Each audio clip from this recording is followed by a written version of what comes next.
So friends, पिछली video में मैंने आपको बता दिया था प्रेजेंट परफेक्ट टेंस का इंट्रोगेटिव प्लस नेगेटिव टेंस। ठीक है, ये कि सिंपल प्रेजेंट टेंस और present continuous tense and present perfect tense, ये तीनों टेंस हम पिछली वीडियो में कवर कर चुके हैं। अभी प्रेजेंट टेंस का लास्ट टॉपिक है प्रेजेंट परफेक्ट कंटीन्यूअस टेंस। ठीक है, तो इस टेंस का यूज कब किया जाता है, कैसे किया जाता है, और इस टेंस के हिंदी के वाक्यों को आप लोग इंग्लिश में कैसे कन्वर्ट कर पाएंगे, चेंज कर पाएंगे, तो सब कुछ आगे वीडियो में आपको बताऊंगा। सो चैनल पर नए हैं तो चैनल को सब्सक्राइब करके बेल आइकन को प्रेस कर लेना। चलिए फिर स्टार्ट करते हैं। तो इस टेंस का यूज इसलिए किया जाता है जो कि कुछ ऐसे काम होते हैं जो कि हम पास्ट में शुरू कर देते हैं और वो काम हमारे अभी तक चल रहे होते हैं। जैसे कि राम सुबह से खाना खा रहा है, ठीक है, या फिर राम सुबह से तालाब में तैर रहा है।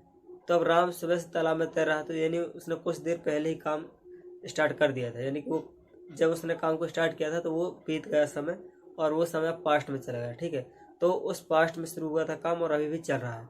तो ऐसे कामों को बताने के लिए प्रेजेंट परफेक्ट कंटीन्यूअस टेंस का यूज किया जाता है। ठीक है ना।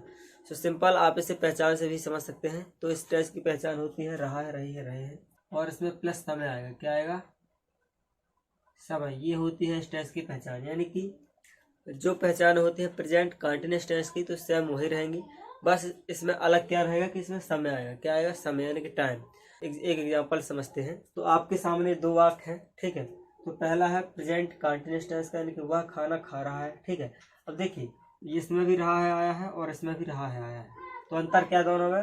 अंतर ये है कि इसमें 1 घंटे से, कब से है? 1 घंटे से। यानी कि जो नीचे वाला वाक्य है दूसरे नंबर का, तो इसमें आया वह 1 घंटे से खाना खा रहा है। ठीक है, तो पहचान तो सेम दोनों में वही है, लेकिन इसमें क्या आया है? नीचे वाले में समय का जिक्र है, समय इंक्लूड है। ठीक है, तो इस तरह की जब पहचान वाले वाक्यों में समय भी आता है तो इस तरह के वाक्यों को प्रेजेंट परफेक्ट कंटीन्यूअस टेंस में रखा जाता है।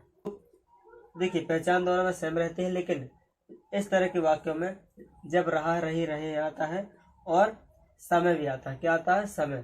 तो इस तरह के वाक्यों को प्रेजेंट परफेक्ट कंटीन्यूअस टेंस में रखा जाएगा। और यदि रहा, रही, रहे आता है और उस वाक्य में समय नहीं आता है, किसी प्रकार का समय नहीं आता है, तो उसे हम प्रेजेंट कंटीन्यूअस टेंस में ही रखेंगे। चलिए और आगे से समझते हैं। तो ये हो गई इस टेंस की पहचान। ठीक है, अब दूसरी चीज है हेल्पिंग वर्ब, यानी कि सहायक क्रिया। सहायक क्रिया। तो इस टेंस की सहायक क्रिया के रूप में हैज बीन और हैव बीन का यूज किया जाता है। ओके, अब देखिए हमारे पास दो सहायक क्रिया है, हैज बीन और हैव बीन। अब कुछ सब्जेक्ट ऐसे हैं जहां पर हैज बीन लगना है और कुछ सब्जेक्ट ऐसे हैं जहां पर हैव बीन लगना है। ठीक है, तो किस सब्जेक्ट के साथ हैज बीन लगना है और किस सब्जेक्ट के साथ हैव बीन लगना है वो मैं आपको बता देता हूँ। अब देखिए इनका यूज इन दोनों का यूज अलग अलग सब्जेक्टों के साथ होता है, लेकिन बहुत ही सिंपल है। तो देखिए जब वाक्य करता है फिर सब्जेक्ट क्या होंगे। देखिए जब हमारा सब्जेक्ट होगा, यानी कि जब हमारे वाक्य का सब्जेक्ट क्या होगा, इनमें से कोई एक होगा, ही होगा या सी होगा या इट होगा या प्लस थर्ड पर्सन का सिंगुलर नंबर होगा, तब हैज बीन का प्रयोग होगा। ओके, अब बात करते हैं हैव बीन का, कि हैव बीन का यूज कहाँ पर होता है। तो हैव बीन का यूज कब होगा?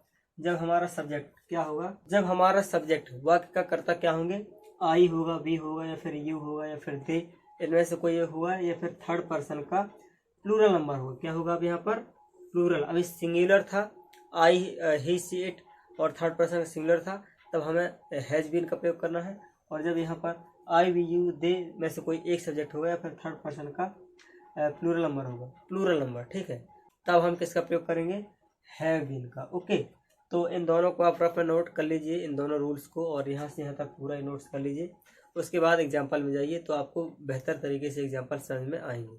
चलिए फिर अब इस अफर्मेटिव सेंटेंस का स्ट्रक्चर लिखते हैं और एग्जाम्पल करते हैं।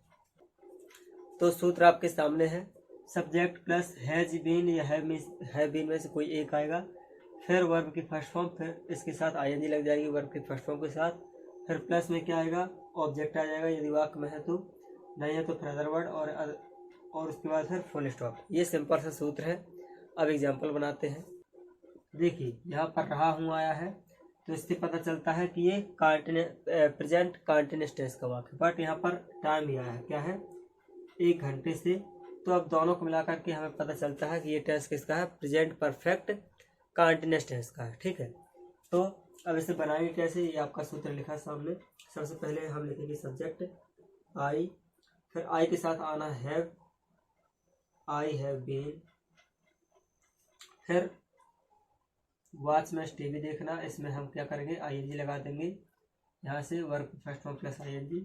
फिर इसके बाद आ जाएगा ऑब्जेक्ट, ऑब्जेक्ट क्या है हमारा टीवी, तो I have been watching TV, फिर कब से देखना है टीवी, फॉर एन आवर, ठीक है। तो मैं 1 घंटे से टीवी देख रहा हूँ।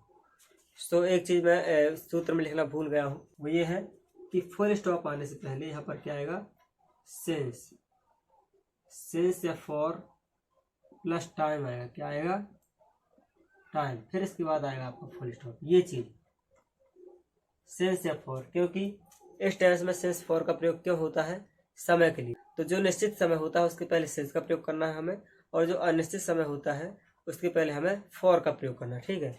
तो 1 घंटा यहाँ पर अनिश्चित समय है, इसलिए हमने इसके पहले फॉर का यूज कर दिया है।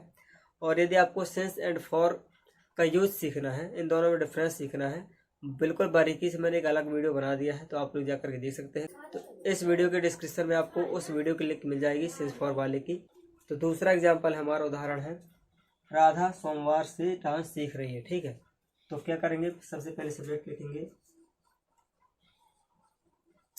राधा, और राधा के साथ क्या लगेगा हैज, आई के साथ हैव था, राधा के साथ हैज रहेगा, तो राधा हैज बीन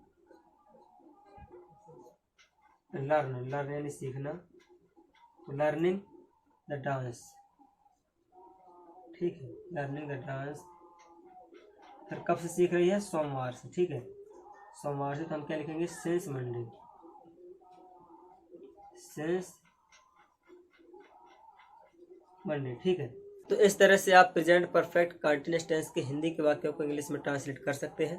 3-4 एग्जांपल मैंने और ले लिए हैं ताकि आपका डाउट अच्छे से क्लियर हो सके, ठीक है, आपको अच्छे से समझ में आ सके। तो ये है वे सुबह से मैच खेल रहे हैं, कब से, सुबह से मैच खेल रहे हैं, ठीक है ना। अगर इस सुबह से हम हटा दें इस सुबह से, तो हमारा वाक्य बन जाएगा वे मैच खेल रहे हैं, यानी कि प्रेजेंट कंटीन्यूअस टेंस में चला जाएगा।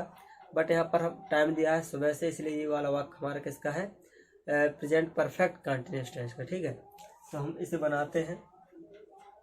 तो सबसे पहले हम क्या लिखेंगे, सब्जेक्ट, तो दे में सुबह, तो दे, अब दे के साथ क्या लगेगा, have, they have been playing, play में खेलना होता है, तो प्ले इसमें ING लग जाएगी, प्लेइंग मैच, कब से खेल रहे हैं, सिंस मॉर्निंग, सुबह से खेल रहे हैं, कब से, सुबह से खेल रहे हैं। तो सुबह से के लिए क्या करेंगे, सिंस लगाएंगे यहाँ पर, सिंस मॉर्निंग।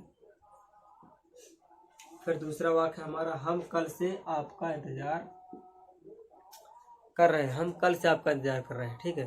तो क्या होगा, वी हैव, वी के साथ हैव लगता है, we have been waiting for you,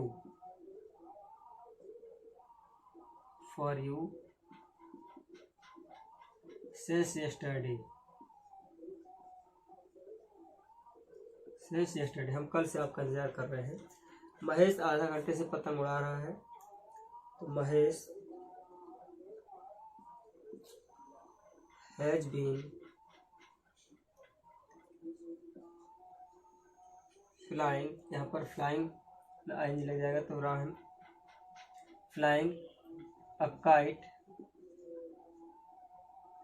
for half an hour, ठीक है, आधा घंटे से, हाफ एन आवर का मतलब होता है आधा घंटे से।